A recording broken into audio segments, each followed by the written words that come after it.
Hi friends, I am Dr. Bharati, Chief Consultant AL Arogya Spine and Bone Care Center. ഇന്ന് നമ്മൾ discuss ചെയ്യാൻ പോകുന്ന topic കുറേ ladies വന്ന് എൻ്റെ അടുത്ത് ചോദിക്കാറുണ്ട്, ഡോക്ടറെ ഞാൻ ഡെലിവറിക്ക് ശേഷം എൻ്റെ വയറ് മാത്രം കുറയുന്നേ ഇല്ല, ഞാൻ കുറേ ഡയറ്റ് ചെയ്യുന്നുണ്ട് എന്നിട്ടും അത് കുറയുന്നേ ഇല്ല, ഞാൻ നന്നായിട്ട് ബേബിക്ക് ഫീഡ് ചെയ്തിട്ടുണ്ട് പക്ഷെ എന്നിട്ടും അത് കുറയുന്നില്ല, എന്തുകൊണ്ടാണ് ഇത് കുറയാത്ത? ചില പേഷ്യന്റ് പറയാറുണ്ട്, ഡോക്ടറെ സിസേറിയൻ ചെയ്തതിന് ശേഷം എനിക്ക് വയറ് കുറഞ്ഞിട്ടേ ഇല്ല, എന്തുകൊണ്ടാ വയറ് കുറയാത്ത? സിസേറിയൻ ചെയ്തതുകൊണ്ടാണോ എനിക്ക് വയറ് വന്നതെന്നൊക്കെ കുറെ ഡൗട്ട്സ് ചോദിക്കാറുണ്ട്.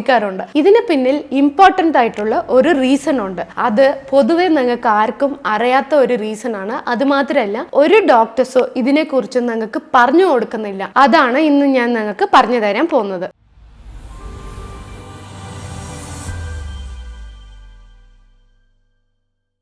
ഈ ഇമേജിൽ കാണുന്ന ഈ പാർട്ടാണ് നിങ്ങൾക്ക് എല്ലാവർക്കും അറിയാലോ, 6 പാക്ക് മസിലാണ്. ഈ 6 പാക്ക് മസിലിന്റെ പേര് റെക്ടസ് അബ്ഡമിനിസ്. ഈ മസില് വിരിയുമ്പോൾ ഉണ്ടാവുന്ന തടിയാണ് വയറ്റിൽ വരുന്ന തടി. ഇത് എങ്ങനെയാണ് വിരിയുന്നത്? ഇപ്പോ നമ്മൾ പ്രഗ്നന്റ് ആവുമ്പോൾ ഈ മസിലാണെങ്കിൽ കുറച്ചും കൂടെ നന്നായിട്ട് വിരിഞ്ഞ് തരും. നമ്മൾ പ്രഗ്നന്റ് ആവുമ്പോൾ ഈ മസിലില്ലേ, ഈ മസില് നന്നായിട്ട് വിരിയും. എന്തുകൊണ്ടാണ് വിരിയുന്നതെന്ന് പറഞ്ഞാൽ, നമ്മുടെ ബേബി ഗ്രോ ആവുമ്പോൾ ഈ മസിൽ നന്നായിട്ട് സ്ട്രെച്ച് ചെയ്ത് കൊടുക്കും. ആ സ്ട്രെച്ച് ചെയ്യുമ്പോൾ ഇതിന്റെ ഇടയിലുള്ള ഫൈബ്രസ് വിട്ടുപോകും. ഇപ്പോൾ ഒരു എക്സാമ്പിളിന് ഞാൻ ഈ ഇമേജ് കാണിക്കാം. ഇപ്പൊ ഈ ഇമേജിലാണെങ്കിൽ ഇത് നന്നായിട്ട് ചേർന്നിട്ടില്ല. ഇപ്പൊ ഇവിടെയാണെങ്കിൽ നന്നായിട്ട് ചേർന്നിട്ടുണ്ട്, ഇവിടെ ഗ്യാപ്പ് കൂടിയിട്ടുണ്ട്. കാരണം വണ്ണം വെക്കുന്നവർക്കും ഇത് കൂടാൻ ചാൻസ് ഉണ്ട്. അത് മാത്രമല്ല, കൂടുതൽ പ്രഗ്നന്റ് ആവുന്ന ലേഡീസിന് ഇത് ഇങ്ങനെ ഗ്യാപ്പ് വരാൻ ചാൻസ് ഉണ്ട്. സോ ഈ മസില് ഡെലിവറിക്ക് ശേഷം നോർമൽ ആയിട്ട് ചേർന്ന് വരേണ്ട മസില. പക്ഷെ 90% ലേഡീസിന് ഈ മസില് ചേർന്ന് വരാറില്ല. കാരണം അതിനായിട്ടുള്ള പ്രോപ്പർ ആയിട്ട് എക്സസൈസ് അവര് കൊടുക്കുന്നില്ല. ചില ഒരു 10% ലേഡീസ് ആണെങ്കിൽ അവർ പ്രോപ്പർ ആയിട്ട് ഡെലിവറിക്ക് ശേഷം അവര് ഫിറ്റ്നസ് മെയിൻറ്റെയിൻ ചെയ്യും. അതുകൊണ്ട് ആ മസിൽ ചേർന്ന് വരും. ഈ കണ്ടീഷന്റെ പേര് നമ്മൾ ഡയസ്റ്റാസിസ് റെക്ടൈ എന്നാണ് പറയുന്നത്. ഈ കണ്ടീഷൻ നിങ്ങൾക്ക് ഉണ്ടോ ഇല്ലെന്ന് വീട്ടിൽ നിന്ന് തന്നെ നമുക്ക് ചെക്ക് ചെയ്യാൻ പറ്റും. അത് എങ്ങനെയാണ് ചെക്ക് ചെയ്യുന്നതെന്ന് ഞാനിപ്പോൾ പറഞ്ഞു തരാം. ഇപ്പൊ സാധാരണ നിങ്ങൾ ബെഡിൽ കിടക്കുന്ന പോലെ വീട്ടിൽ ഇങ്ങനെ കിടക്കണം. കിടന്നിട്ട് നിങ്ങളുടെ മുട്ട് രണ്ടും നന്നായിട്ട് ഫോൾഡ് ചെയ്യണം. ഫോൾഡ് ചെയ്തിട്ട് നിങ്ങളുടെ വയറ്റിൽ പൊക്കിൾ റീജിയനിൽ കൈ വെക്കണം. 3 ഫിംഗർ അകത്തോട്ട് കയറുന്ന രീതിയിൽ കൈ വെച്ച് നോക്കണം. വെച്ചിട്ട് പയ്യെ നിങ്ങളുടെ തല ഒന്ന് നന്നായിട്ട് പൊക്കണം. നന്നായിട്ട് തല പൊക്കുമ്പോൾ അവിടെ ഒരു കുഴി പോലെ ഗ്യാപ്പ് പോകുന്നത് നിങ്ങൾക്ക് ഫീൽ ചെയ്യും. പിന്നെ 2 ഭാഗത്തും ആ മസിൽ രണ്ടായിട്ട് വിരിഞ്ഞിരിക്കുന്നത് നിങ്ങൾക്ക് ഫീൽ ചെയ്യും. അങ്ങനെ വിരിഞ്ഞെങ്കിൽ നിങ്ങൾക്ക് ഡയസ്റ്റാസിസ് റെക്ടൈസ് ഉണ്ടെന്ന് അർത്ഥമാണ്. പിന്നെ അതിൻ്റെ താഴെ ഒരു 3 ഇഞ്ചസ് അതുപോലെ തന്നെ ചെക്ക് ചെയ്യണം, അത് അകത്ത് പോകുന്നുണ്ടോയെന്ന്. അതേപോലെ ഈ നേവൽ റീജിയൻ്റെ മുകളിലും അതുപോലെ ചെക്ക് ചെയ്യണം. ചെക്ക് ചെയ്തിട്ട് അത് താഴെ കുഴിഞ്ഞു പോകുന്നുണ്ടെങ്കിൽ നിങ്ങൾക്ക് ഡയസ്റ്റാസിസ് റെക്ടൈ ഉണ്ടെന്നാണ് അതിൻ്റെ അർത്ഥം. ഇപ്പോൾ നിങ്ങൾക്ക് ക്ലിയർ ആയിട്ട് മനസ്സിലായി കാണല്ലോ ഇപ്പോൾ എങ്ങനെയാണ് ഡയസ്റ്റാസിസ് റെക്ടൈ എക്സാമിൻ ചെയ്യണമെന്ന്. ഇപ്പോൾ ഇത് നിങ്ങൾക്ക് ഉണ്ടോയെന്ന് നിങ്ങൾ എക്സാമിൻ ചെയ്തിട്ട് ഇത് നിങ്ങൾക്ക് ഉണ്ടോയെന്ന് മറക്കാതെ കമാൻഡ് ഇടണം കേട്ടോ. പിന്നെ ഇത് ലേഡീസിന് മാത്രമല്ല, ജെൻസിനും വരാൻ ചാൻസ് ഉണ്ട്. നന്നായിട്ട് വണ്ണം ഉള്ളവർക്കും വയറ് ചാടിയിട്ടുള്ളവർക്കും ഈ ഡയസ്റ്റാസിസ് റെക്ടൈ വരാൻ ചാൻസ് ഉണ്ട്. അതുമാത്രമല്ല, മെയിൽസിൽ കൂടുതൽ ഈ ഹംബ്ലിക്കൽ ഹെറിനിയ വരാൻ ഒരു റീസണ് ഈ ഡയസ്റ്റാസിസ് റെക്ടൈ ആണ്.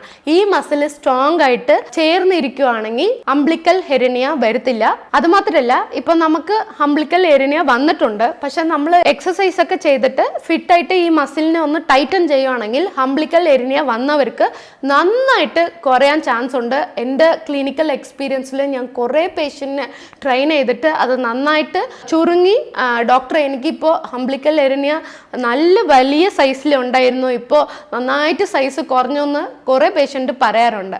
പിന്നെ ലേഡീസിൽ ഈ താഴെ ഹംബ്ലിക്കലിന് താഴെ ഈ മസിൽ വിരിഞ്ഞിട്ടുണ്ടെങ്കിൽ അവർക്ക് വരുന്ന ഒരു ഇമ്പോർട്ടൻ്റ് ആയിട്ടുള്ള ഒരു കോംപ്ലിക്കേഷൻ എന്താണെന്ന് പറഞ്ഞാൽ, ചുമയ്ക്കുമ്പോഴും തുമ്മുമ്പോഴും അവർ യൂറിൻ ഡ്രാപ്പ് ആവാറുണ്ട്. പ്രത്യേകിച്ച് ഈ 40 ഇയേഴ്സിന്റെ മുകളിലുള്ള ലേഡീസിനാണ് ഈ കോംപ്ലിക്കേഷൻ കൂടുതൽ വരുന്നത്. ഈ റെക്ടസ് അബ്ഡമിനിസ് മസിൽ നന്നായിട്ട് ചേർന്നിട്ടില്ലെങ്കിൽ യൂറിൻ ഇൻഫെക്ഷൻ വരാൻ ചാൻസ് ഉണ്ട്.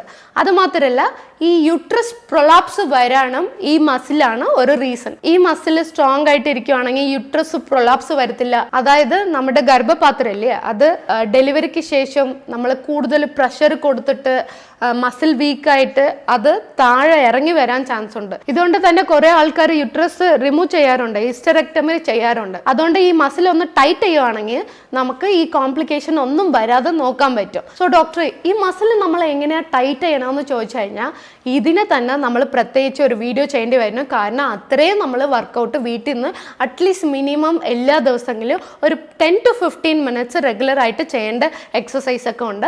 അത് ഞാൻ നിങ്ങൾക്ക് അടുത്ത വീഡിയോയിൽ ക്ലിയർ ആയിട്ട് എക്സ്പ്ലെയിൻ ചെയ്ത് തരാം. മറക്കാതെ ഈ വീഡിയോ കണ്ടിട്ടുള്ളവരെല്ലാവരും നിങ്ങൾ വീട്ടിൽ നിന്ന് അത് എക്സാമിൻ ചെയ്തിട്ട് നിങ്ങൾക്ക് ഡയസ്റ്റാസിസ് റെക്ടൈ ഉണ്ടോ ഇല്ലയെന്ന് കമൻറ്റിൽ അറിയിക്കണം. അപ്പോൾ അടുത്ത വീഡിയോ ചെയ്യുമ്പോൾ നമുക്ക് കുറച്ചും കൂടെ ഒരു എൻകറേജ്മെൻറ്റ് കിട്ടും. നിങ്ങളൊക്കെ കമൻറ്റ് ഇടുവാണെങ്കിൽ അത് കണ്ടിട്ട് നിങ്ങൾക്കൊക്കെ ഉറപ്പായിട്ട് ഒരു റിസൾട്ട് കിട്ടുന്ന എക്സസൈസ് ഞാൻ പറഞ്ഞു തരാം.